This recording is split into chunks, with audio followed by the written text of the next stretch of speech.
Parents, coaches, leaders, we've got to do better. And let me explain.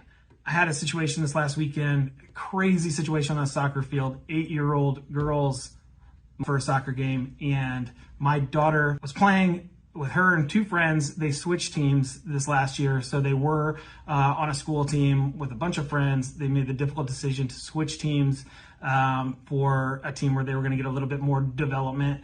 And they were playing their old team this weekend with a bunch of their friends and their old coach. And this is where things get crazy.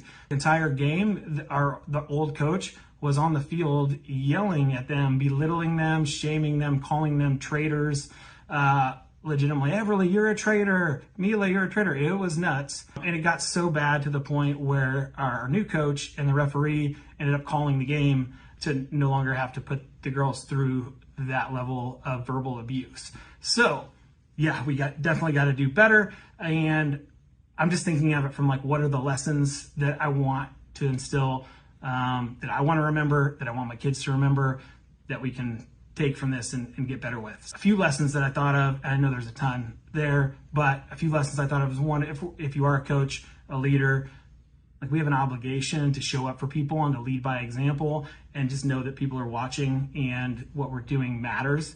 So that was a big one for me because I coach people, I lead people. 2, words matter, especially with kids, like calling kids traitor. My daughter after the game was just going up to her old teammates and saying, I'm not a traitor, I just want to play soccer. And it kind of broke my heart a little bit to see that. And then lastly, and this was really, really tough for me, we got to give more grace to people. And I didn't want to give the guy a whole lot of grace for the way that he was treating those girls. But at the end of the day, we don't know what people are going through. We don't know. I can't say, maybe he just found out that he has cancer, or maybe he just found out that he got laid off.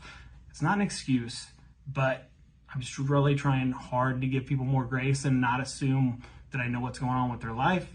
So I'm not letting them off the hook, but just give more grace to people in general. But that's a really tough one for me. What other lessons are there? There's a ton. What do you guys think?